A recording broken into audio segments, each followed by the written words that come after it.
हम लोग ये एक छोटा सा हमने इवेंट किया।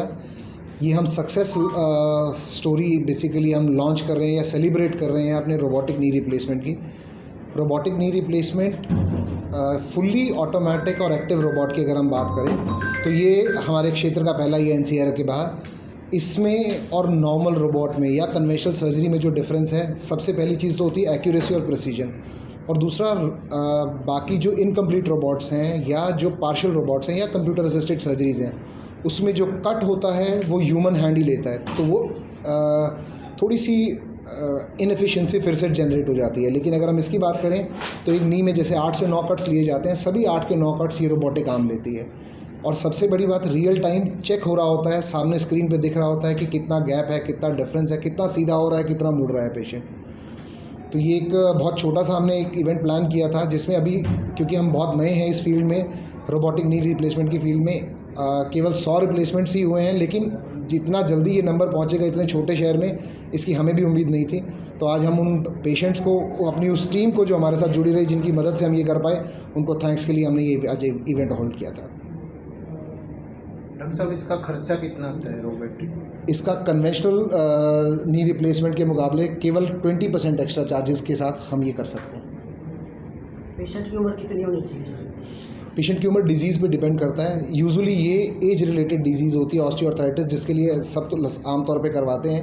ये यूजुअली 55-60 के बाद आती है, पर काफ़ी लोगों को गठिया होने की वजह से या चोट लगने की वजह से नी जल्दी ख़राब हो जाता है, घुटना जल्दी, तो उसमें जल्दी एज में भी हमें करना पड़ता है। रिकवरी रेट क्या है सर इसमें जो परंपरागत सर्जरी के मुकाबले? रिकवरी रेट की अगर हम बात करें, इनिशियल रिहेबिलिटेशन जो है वो लगभग मान के चलिए 30 से 40% बेहतर होता है। वैसे तो ये पेशेंट की विल पावर पे डिपेंडेंट होता है, लेकिन 40% कम समय लगता है। जैसे अगर पहले वो कंफर्ट लेवल्स जो होते थे initial day to day activities में 10 से 15 दिन लगते थे, अब वो 3 से 4 दिन में ही, हम 5 दिन में ही अचीव कर पा रहे हैं। जो घुटनों की प्रॉब्लम आजकल किस एज में ज़्यादा देखी गई है?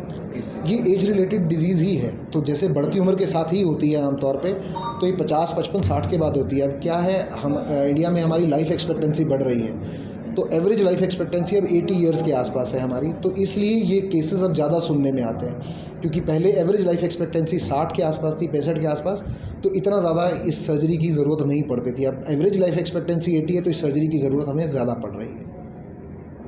स्किन पे रिंकल्स आते हैं एज के साथ, ये उसी तरह की चेंजेस है। ये समझिए एक जॉइंट्स की एजिंग हो रही है, तो जॉइंट्स हैं उनकी एजिंग हो रही है, तो जब जॉइंट्स की एजिंग हो रही है तो हम इससे ये कहें कि बिल्कुल ही बचे रहें, ये यूजुअली पॉसिबल नहीं होता। अनुवांशिक तौर पे कोई इतना मजबूत हो तो एक अलग बात है, पर ये होगा। हाँ, किसी में कम, किसी में ज़्यादा।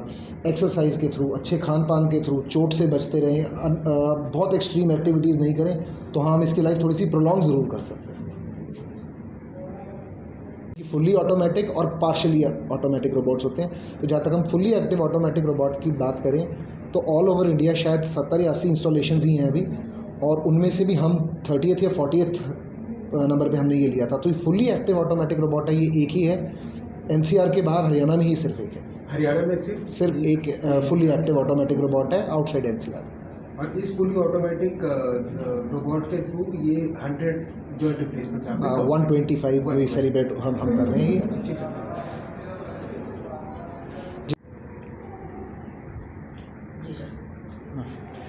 देखो, डॉक्टर साहब ने मेरे को बताया रोबोटिक सर्जरी यहाँ पे शुरू करी है, तो पहले तो लोगों के मन में ना डर होता था, पता नहीं रोबोटिक सर्जरी क्या होती है, जैसे आसमान से आएगी कोई। तो डॉक्टर साहब have made it so easy and acceptable. अब हर घर तक वाले को पता है भी रोबोटिक सर्जरी क्या हो रही है, उसके फ़ायदे क्या हैं। और घुटना तो एक ऐसी है, अगर हमारी मोबिलिटी नहीं रहेगी, अगर हम चल फिर नहीं पाएंगे, वज़न बढ़ता जाएगा, डायबिटीज़, हार्ट अटैक, ये इन सब चीज़ों का घर है। और अगर हम पेशेंट का पेन ठीक कर देते हैं, और अगर उनको, काफ़ी मरीजों में तो ये फिजियोथेरेपी से ही ठीक हो जाती है, और डॉक्टर साहब प्रिस्क्राइब करते हैं जैसे मेडिसिन हैं उससे। पर काफ़ी पेशेंट होते हैं वो काफ़ी एडवांस स्टेज में आते हैं जिसमें घुटने चिपक जाते हैं, उसके अलावा कोई अल्टरनेटिव नहीं रहता। तो पहले ओपन सर्जरी होती थी, टाइम भी काफ़ी लगता था, पेशेंट को पेन भी लंबे समय तक रहती थी, क्रचेज वगैरह छूटने में टाइम लगता। पर रोबोटिक सर्जरी तो एक रेवोल्यूशनाइज कर दिया इसको। ये तो ऐसी आम हो गई है, जैसे आप आए और तीसरे दिन ठीक हो गए चले गए।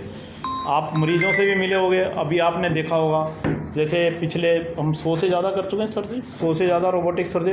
कुछ लोग तो महीने बाद कहते हैं जी, हम कहते हैं हम खुद गाड़ी चला के आए।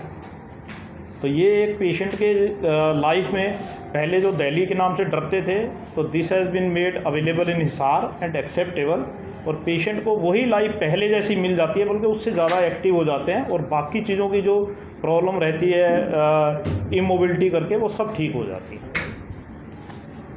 तो आप कंपैरिजन ही नहीं कर सकते, वहाँ हॉस्पिटल टू हॉस्पिटल अलग अलग रेट हैं। यहाँ पे 40, क्योंकि ये 5-6 करोड़ कॉस्ट करता है, तो हमने मिनिमम कॉस्ट रखी है 40,000 एक्स्ट्रा लेते हैं एक जॉइंट के लिए। तो 40,000 तो पॉकेट से निकालना मुश्किल नहीं है किसी के लिए भी। और दिल्ली में तो जब रोबोटिक होने लगे, रोबोटिक का नाम लगते 3 टाइम्स हो जाता है। बाकी आप पेशेंट से मिलोगे, बात करोगे, तो दे विल टेल बेटर भाई हमने जो कराया है उसको उनको कितना फ़ायदा हुआ है। ठीक है, देखने से ही ज़्यादा विश्वास होता है। हाँ, डांस कर रहे हैं ऐसा नहीं, मैंने तो कहा ना, कुछ लोग बाद में फॉलोअप पे आते हैं 1 महीने के बाद, वो हम भी हैरान होते हैं भाई, कहते हैं मैं तो खुद ही गाड़ी ड्राइव कर गया हूँ, खुद ही सीढ़ी चढ़ के आया हूँ। ठीक, रैंप भी खुद चढ़ पाते हैं, और मैक्सिमम 2 हफ्ते में क्रचेज वगैरह और सपोर्ट सब छूट जाती है। पेन तो आपकी 3rd डे ही दूर हो जाती है।